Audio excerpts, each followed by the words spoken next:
Vía Pública.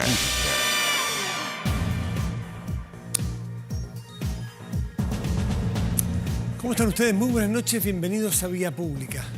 ¿Estamos listos también? Estamos con rabia todos, ¿no? Vamos a dormir con los dientes apretados, pero el fútbol da revancha en la próxima semana. Hay algo que da revanchas también en materia sanitaria, son las cuarentenas, van y vienen dependiendo de nuestro comportamiento. Fíjese que el gobierno anunció que Viña del Mar y Valparaíso saldrán de cuarentena tras casi 4 meses de confinamiento.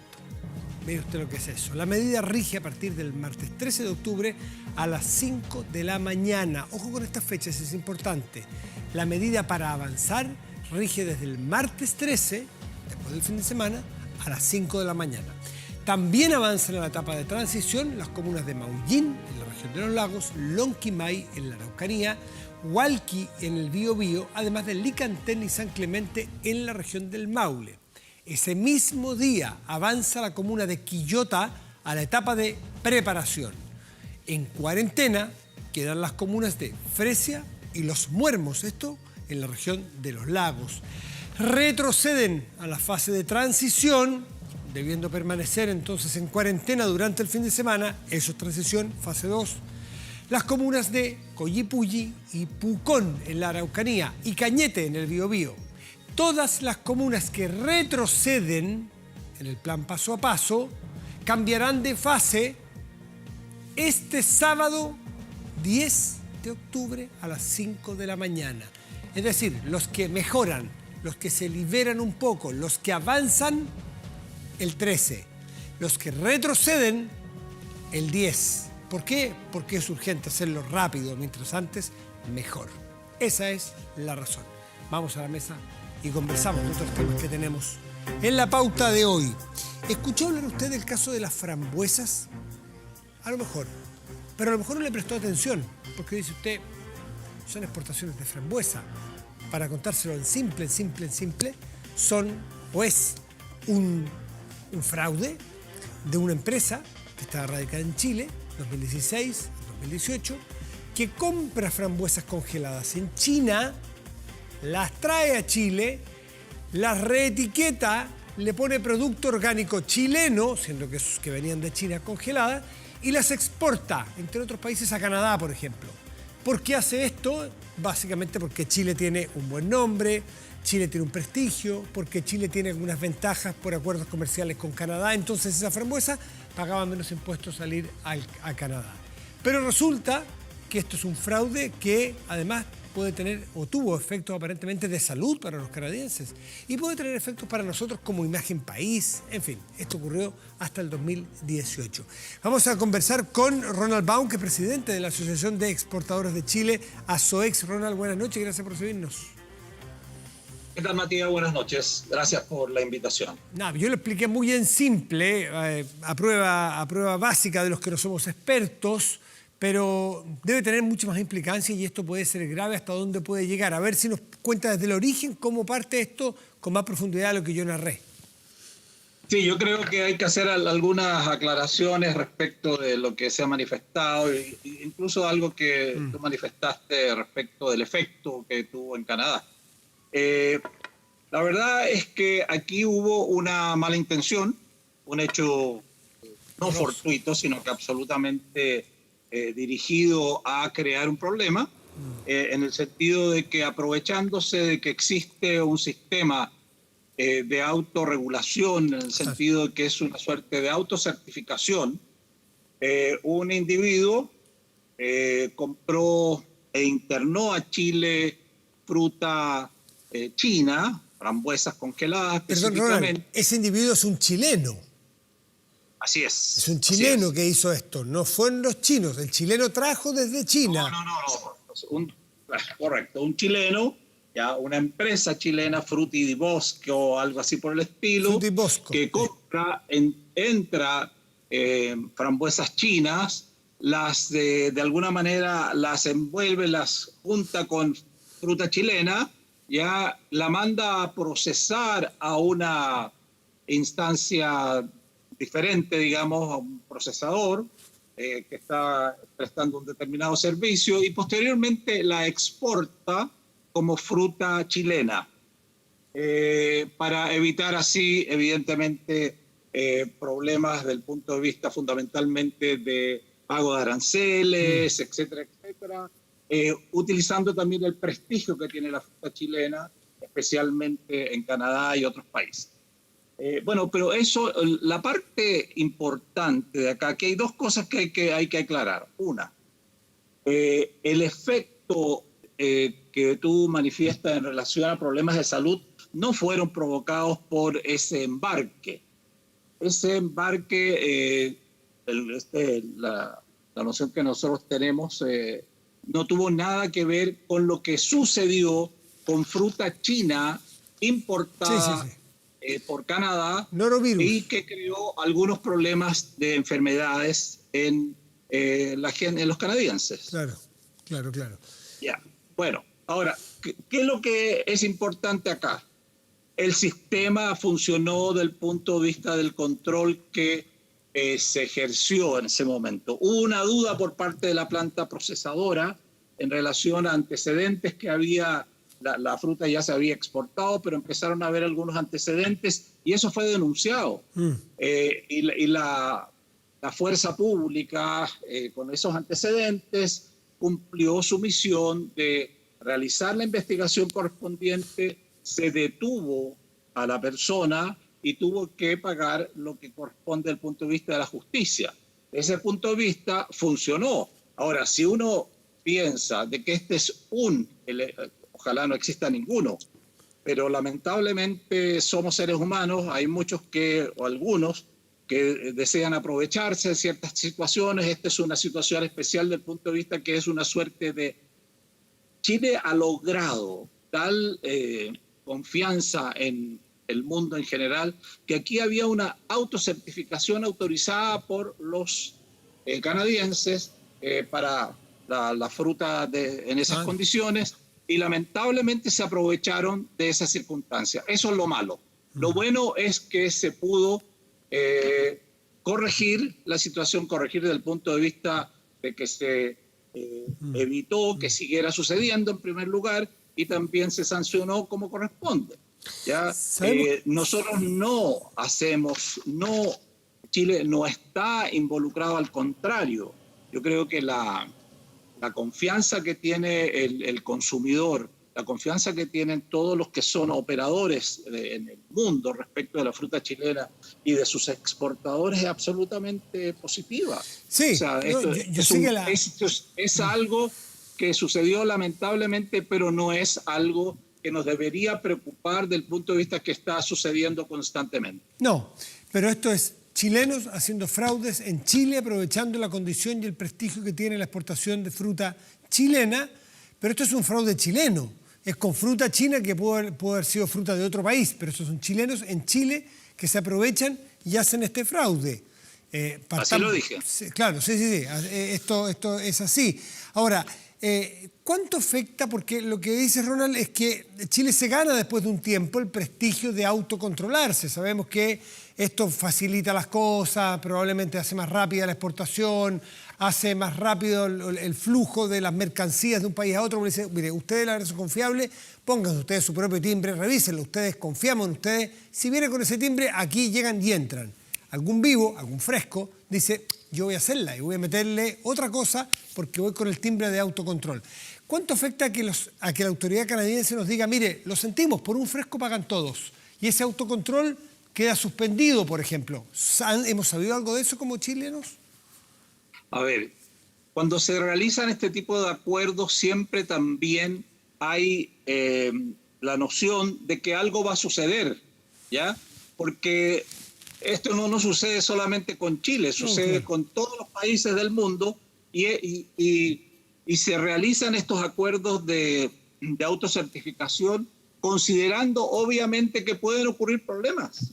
Pero lo importante es que también existe confianza de que las autoridades van a funcionar. Y no solamente las autoridades, también porque esto fue una empresa privada que al ver de que había alguna situación un poco rara en relación a esta fruta que se estaba exportando y procesando en su planta, inmediatamente dio avisos a las autoridades. ¿Eso qué es lo que significa? Que también Canadá y cualquier otro país tiene confianza en cuanto a que las autoridades están funcionando, el sistema está funcionando. No hay nada en el mundo que sea infalible en un 100%. ¿Ya? Y siempre van a ocurrir este tipo de situaciones y que en más de 20 años exportando fruta a Canadá haya sucedido una vez, es un hecho lamentable, pero es parte de las reglas del juego y eso no ha significado que Canadá haya suspendido el sistema de autocertificación. No, yo no he dicho eso, pregunto, ¿llamaron la atención, se comunicaron con Chile diciéndole, por favor, tomamos carta en el asunto, tarjeta amarilla, o sigue exactamente igual este sistema porque sigue siendo mayoritariamente confiable? Así lo dije, o sea, no porque una golondrina no hace verano, digamos. Y por lo tanto, la situación se mantiene exactamente igual.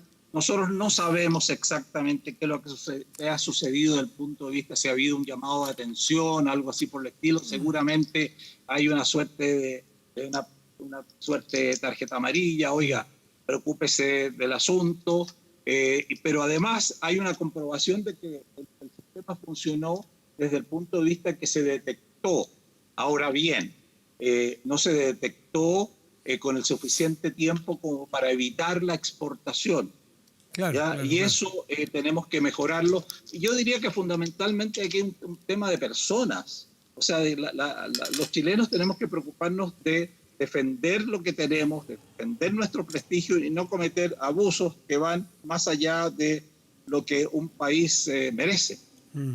Esto surgió o se supo aquí públicamente a partir de un reportaje que hizo Reuters Internacional, lo recogió La Tercera, por ejemplo, y sostiene que Chile no notificó a Canadá que algo andaba mal, según funcionarios canadienses, y dice que la alerta no se materializó incluso después de que el señor César Ramírez, quien es indicado como el responsable de este ilícito, propietario de Fruta y Bosco en su momento, alegara que se había coludido con el comprador de fruto allá en China. ¿Es verdad que Chile guardó silencio, como dicen estas versiones de prensa? No tengo antecedentes al respecto. Yo sé que hubo comunicación con no sé si a tiempo, nosotros con las autoridades chilenas y las autoridades chilenas en algún momento con las autoridades canadienses. La verdad es que no tenemos noción si hubo eventualmente un retraso, pero obviamente las autoridades canadienses supieron por las autoridades chilenas que había ocurrido algo. La investigación del periodista canadiense de Reuters fundamentalmente estaba basada en un hecho muy superior de frambuesas chinas exportadas a Canadá que habían ocasionado una serie de enfermedades, claro, ¿ya? Norovirus, y por lo tanto, a partir de eso, aparentemente también hicieron alguna investigación respecto de otro tipo de frambuesas y seguramente, no estoy seguro si esto fue autodenunciado en forma anterior o posterior por las autoridades chilenas. ¿Quién debe denunciarlo? ¿Qué dice el protocolo? ¿La autoridad chilena, ustedes como asociación de exportadores, el propio productor o exportador que descubre el fraude? ¿Quién debe hacerlo? A ver, no tengo noción de cómo es el mecanismo. Sí tengo claro de que tanto la planta procesadora que intuyó de que había habido una suerte de fraude en un servicio que había prestado, nos informó a nosotros y en conjunto nosotros avisamos a las autoridades de aduana para que empezaran a investigar esta situación. ¿Y a la vez le informaron a los canadienses o esperaron que avanzara esa investigación? Eso es algo que tiene que estar fijado en el protocolo correspondiente con Canadá. Nosotros ahí ya no nos involucramos. Claro, porque alguien puede pensar, o la versión de prensa, uno como lector, uno dice que Chile, o se deja ver que Chile de alguna manera, como es un caso y es aislado y se descubre, trata de no hacer muchas olitas por el daño que puede significar la tremenda cantidad de recursos que lícitamente se exportan desde Chile a ese país. ¿Usted descarta que Chile haya hecho un poquito vista gorda por tratarse de un hecho aislado? No puedo juzgar lo que haya sucedido al interior de aduana o del ministerio correspondiente. La verdad es que a lo mejor, no me acuerdo exactamente, esto fue hace 4 o 5 años atrás, ¿ya? Lo que me acuerdo es que nosotros inmediatamente, cuando tuvimos dudas, que fue informada por el procesador chileno, nosotros informamos a las autoridades correspondientes y pedimos evidentemente que actuaran en consecuencia. ¿No fue hasta el 2018 que hubo exportaciones de este tipo? Fue hace 4 años atrás aproximadamente, entre 4 y 5 años atrás. Ah, ya, pues la versión que yo leí es desde el 2016 al 2018, pero en fin. Bueno, ¿y esta fruta se exportó a otros países también o solamente se ha descubierto trazos de este ilícito con fruta a Canadá? Porque Chile también le exporta fruta a otros países, frambuesas a otros países. A ver, el sistema de autocertificación no funciona solamente con Canadá, funciona con muchos países, ¿ya? Nosotros exportamos casi $6.000 millones en fruta, ¿ya? En fruta fresca. Si le agregamos los congelados y otro tipo de condición de frutas, seguramente vamos a superar los 7.000 millones, ¿ya? Por lo tanto, y exportamos a todo el mundo, ¿ya? Pueden haber habido algunas situaciones, nosotros no hemos tenido ningún conocimiento, al contrario, lo que siempre hemos sido reconocidos por ser tremendamente serios en todo lo que significa las formas de producción, las formas de procesamiento, cómo enviamos nuestra fruta, cómo se recepciona la fruta y la calidad de nuestra fruta. O sea, tener en casi 5 años un caso que pudiera eventualmente afectar nuestra imagen, la verdad es que no va a ser así, no va a ser así. Sobre todo cuando, si bien es cierto, puede haber, y eso hay que reconocerlo, no hubo una rapidez, rapidez total por parte de las autoridades en cuanto a la investigación y las sanciones correspondientes, que puede haber sido debido a que la misma investigación duró lo que tenía que durar, y eso creó evidentemente una situación que no nos gustaría que volviese a suceder. Pero la imagen que tiene la fruta chilena de todo tipo, congelada, fruta fresca, es inmejorable en el exterior.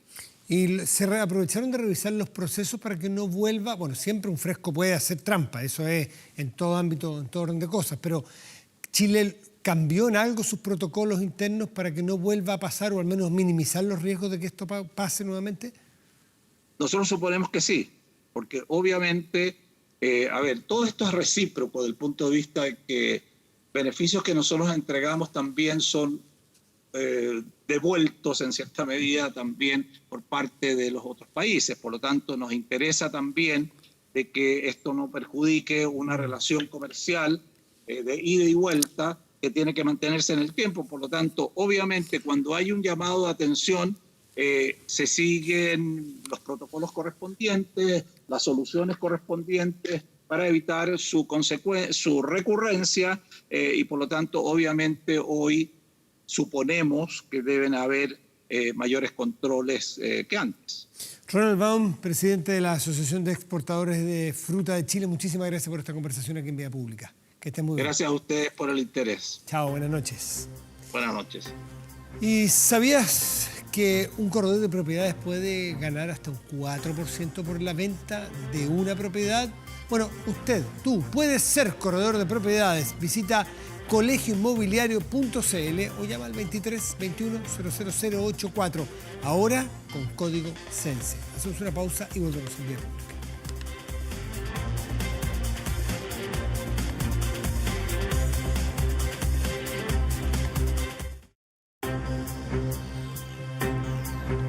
En tiempos difíciles las deudas pasan la cuenta. Asesórate con un equipo profesional. Asesórate con Staff Chile, con más de 15 años de trayectoria en asesoría legal a lo largo del país. Tranquilidad y seguridad para ti y tu familia. Staff Chile, asesoría legal a personas.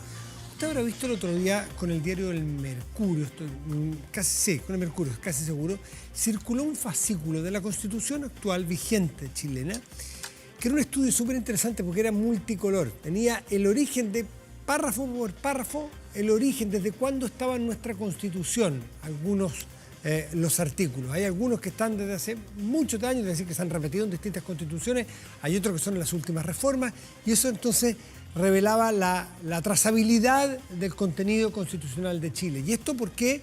Porque se habla mucho hoy día de que a partir de una eventual nueva constitución es en una hoja en blanco. Entonces, por eso es interesante conversar con el académico de la Universidad de los Andes que hizo este trabajo, Jaime Arancibia. Jaime, muchísimas gracias, muy buenas noches. Gracias por recibirnos.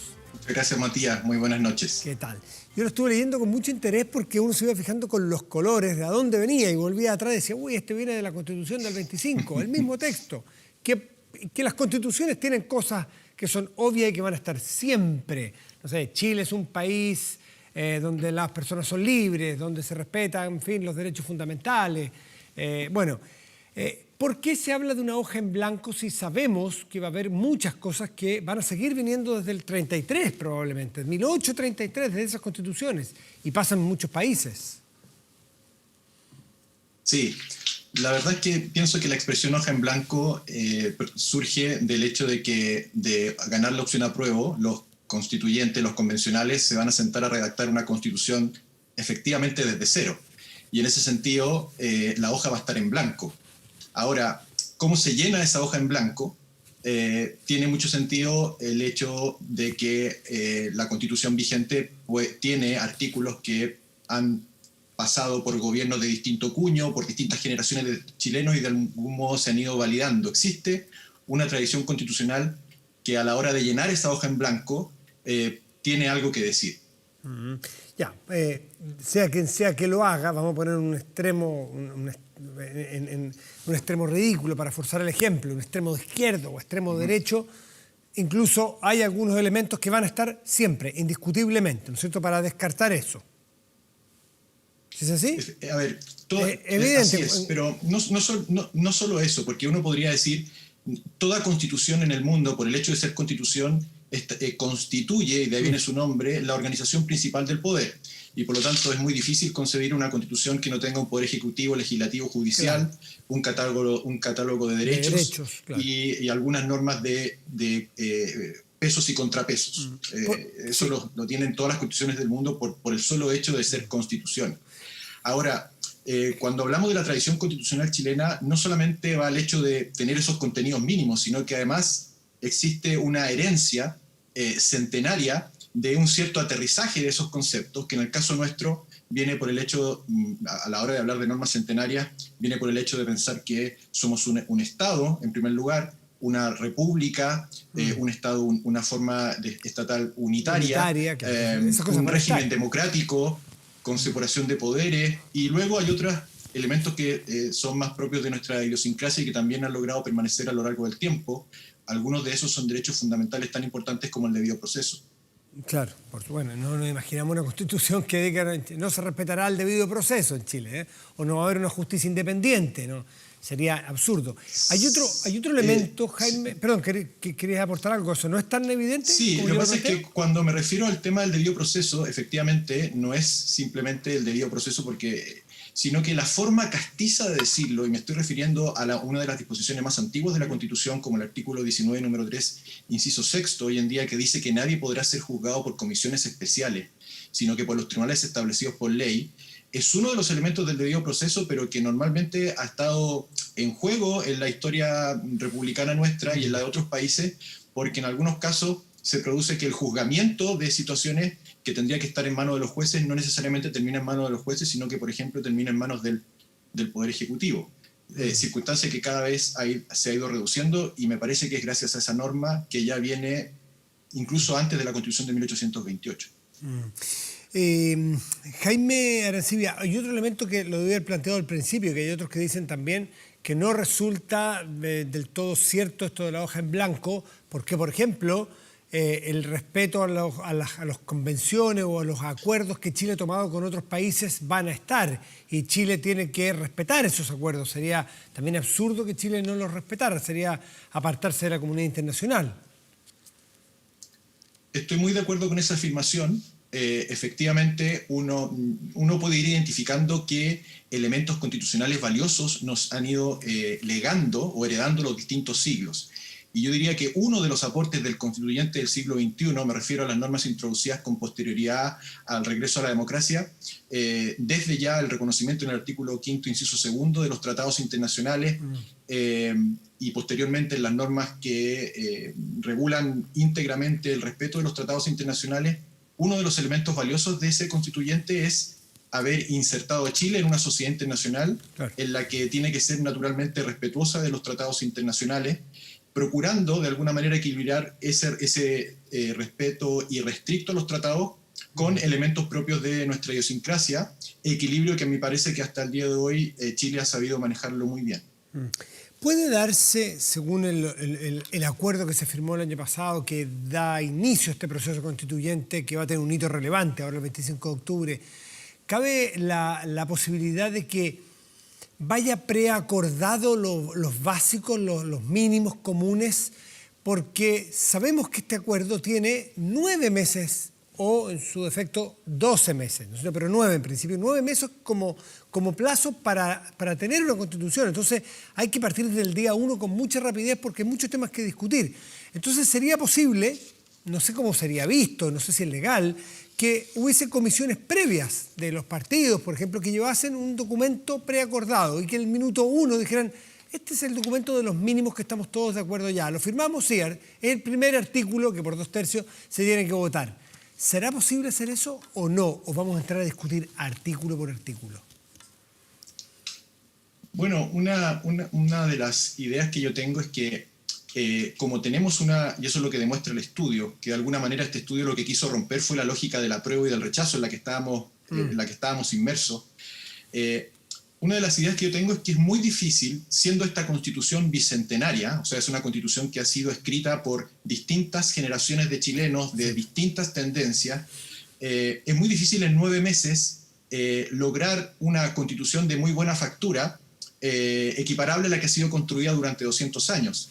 A menos que los constituyentes puedan centrarse en aquellos puntos que sean necesarios de reformar y respetando aquellos otros en que al menos los 2/3 estén de acuerdo de mantener, precisamente por eso, porque se sabe que están bien. A eso me refiero, que han funcionado bien. Aprovechar la escasez del tiempo en discutir en lo que sea discutible, obvio, y ir con los mínimos comunes ya identificados.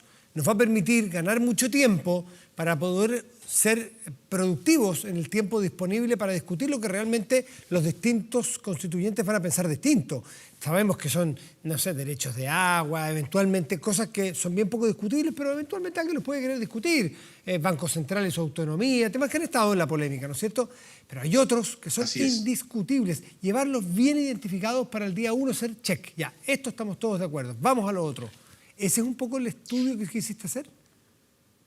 En un sentido histórico, sí. Porque uno de los... cuando hablamos de normas que nos unen, seguramente hay distintos modos de validar una norma. Unas normas están validadas por el hecho de que han sobrevivido decenas de años, un siglo, 2 siglos. Esas normas ya gozan de una cierta validación histórica. Otras, en cambio, gozan de validación porque han funcionado en el tiempo más reciente. Entonces, el sentido del libro era precisamente mostrar cuál era el pedigrí histórico de las distintas normas, por así decirlo, su linaje, para efecto de que cuando los convencionales se sienten a discutir qué se mantiene y qué no, o incluso antes, como lo sugieres, es, bueno, vamos a estar dispuestos simplemente por el gusto de reformar, a tocar redacciones de textos que han permanecido y que forman parte de nuestra tradición constitucional. Esto en todo caso no significa caer en un ejercicio de historicismo o de apego irrestricto a la historia, porque el anquilosamiento constitucional también es malo y efectivamente me parece que Chile necesita algunas reformas en algunas áreas, o las instituciones de la Constitución siempre pueden estar en permanente perfeccionamiento. Entonces, respondiendo a la pregunta, el objetivo del libro era mostrar el pedigrí histórico como uno de los elementos posibles de validación de una norma constitucional futura y no necesariamente el único. Claro, porque la ignorancia podría llevarnos a pensar que la Constitución del 80 es íntegra nacida en 1980 cada uno de sus artículos. Hay una que viene del 25, otro viene de la del 33, de la del 28, del siglo XIX, estamos hablando.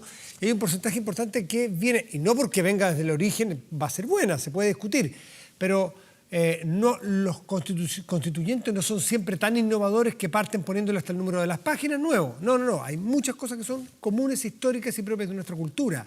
Esa es la idea, ¿no?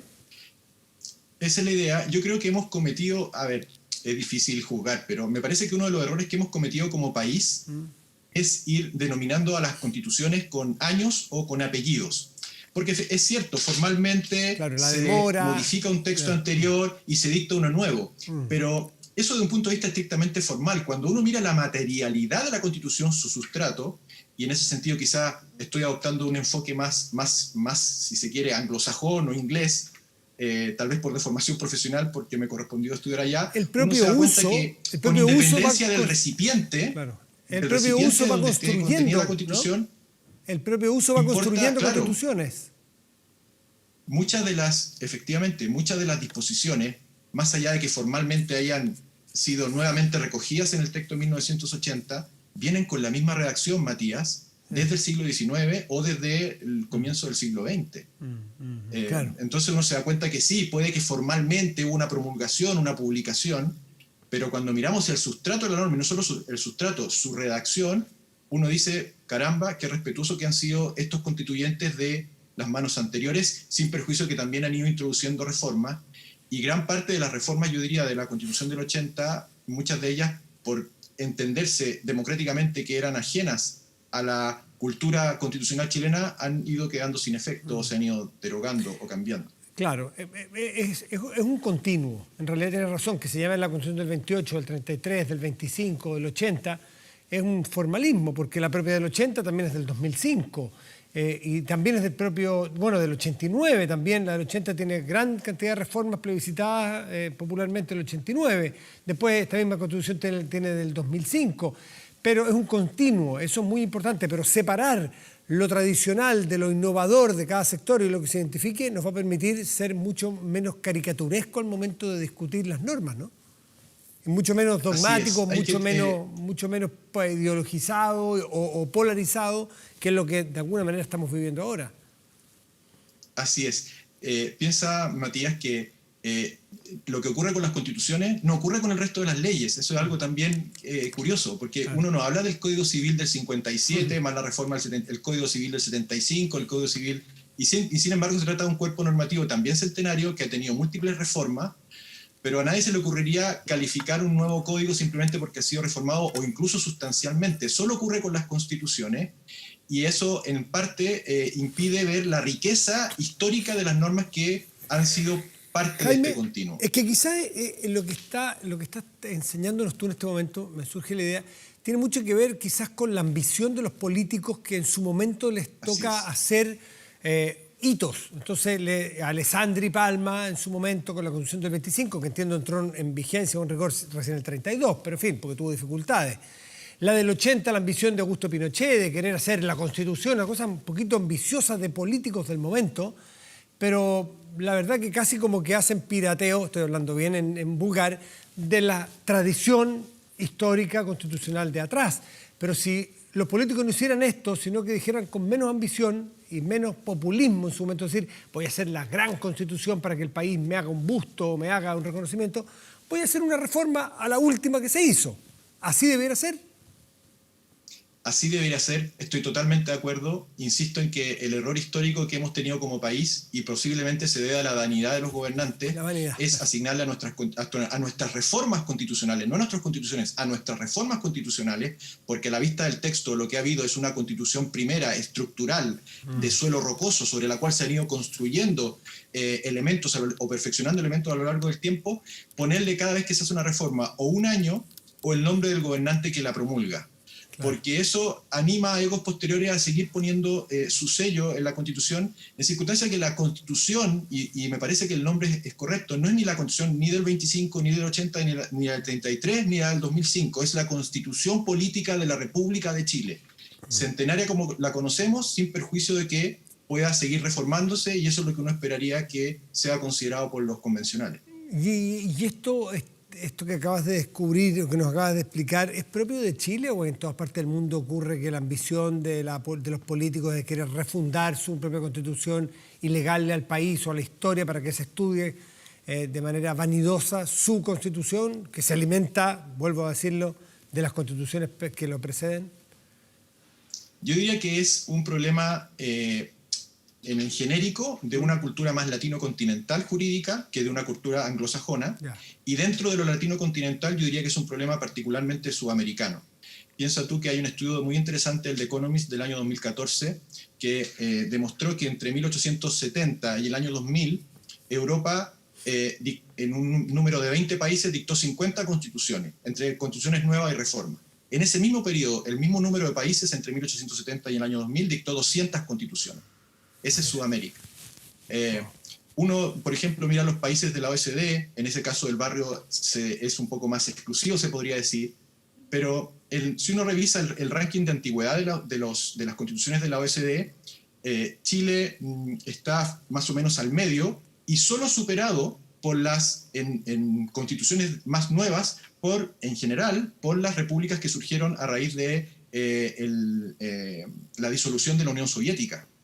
Y cuando uno mira hacia atrás, o sea, los países de la OECD más desarrollados que forman parte de la OECD, todos tienen constituciones más antiguas que las de Chile. Nosotros ahora pasaríamos, naturalmente, desde un punto de vista formal, simplemente a hacer la constitución más nueva, pero a mí me parece que más allá del año, lo que importa es qué tan capaces somos como país de incurrir en un proceso de reforma, aunque sea sustancial, pero que no sea partir todo desde cero y todo nuevo, porque eso me parece que es prácticamente imposible. Es que eso y no la va a historia ser. ha demostrado que son ejercicios utópicos. No, pero eso está demostrado que no, en la práctica no va a ser, por lo que nos has explicado tú, no va a ser.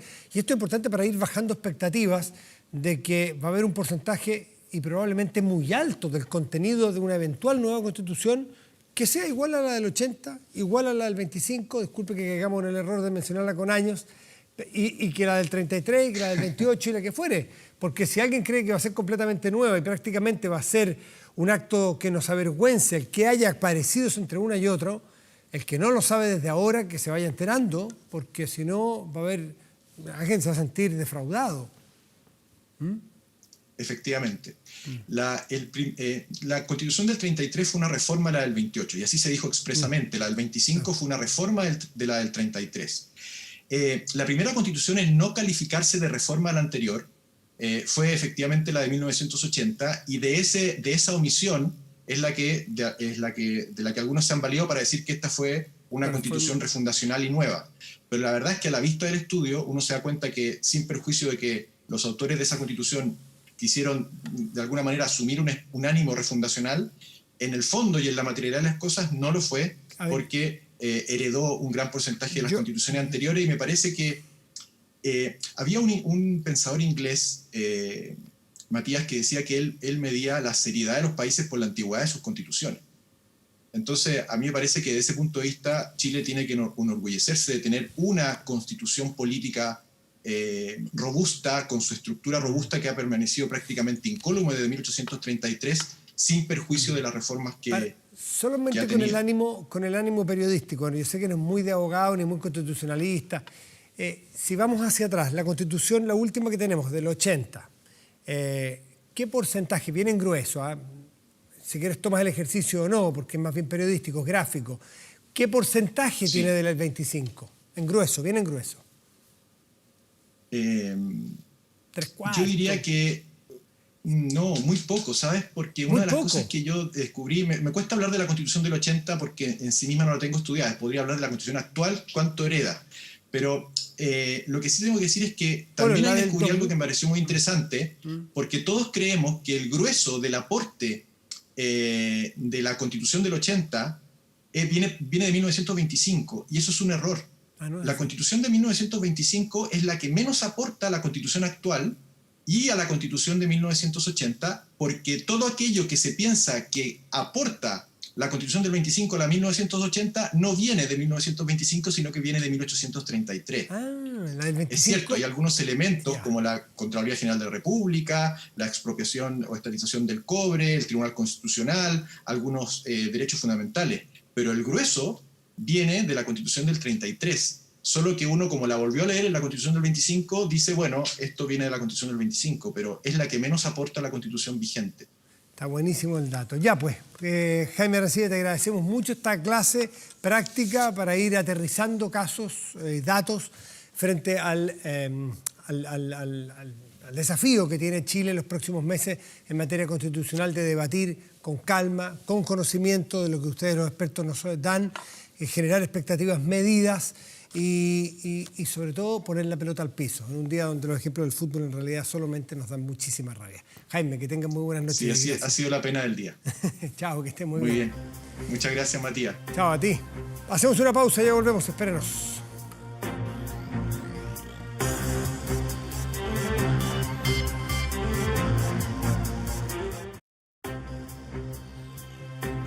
Cuando habla el café, las palabras fluyen. Lu Café ofrece 13 variedades en grano y en sachet.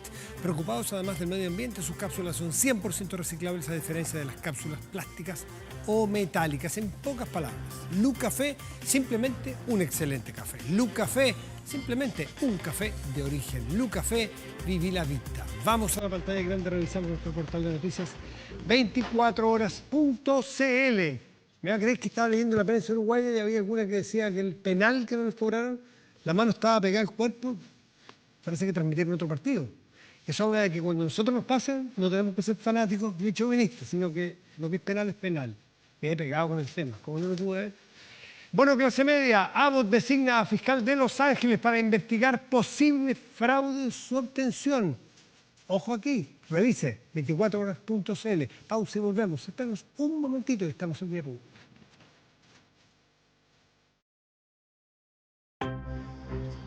Protéjase de la delincuencia con Tepillé.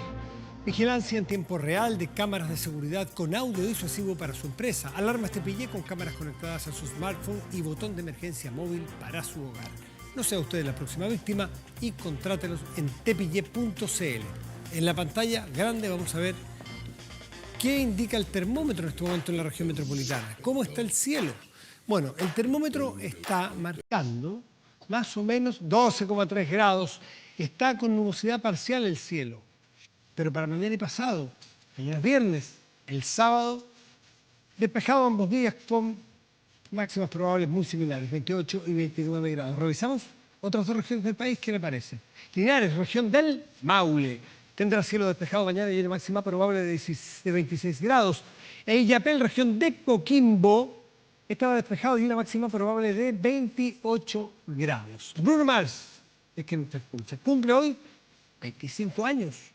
Antes de alcanzar la fama mundial, el cantante escribía canciones para otros artistas como Adele, Alicia Keys. Incluso escribió el tema Winning Flag para el Mundial de Sudáfrica 2010. El talentoso Bruno Mars no solo se limitaba a escribir, ya que ha demostrado ser un gran cantante y un bailarín espectacular, fascinando a todos los seguidores con temas como Just the Way You Are y los que escuchamos, Uptown Funk, canción cuyo video musical supera los 3.000 millones de reproducciones. Con Bruno Mars despedimos día 35, ¿no es cierto? Ya me parecía que 25...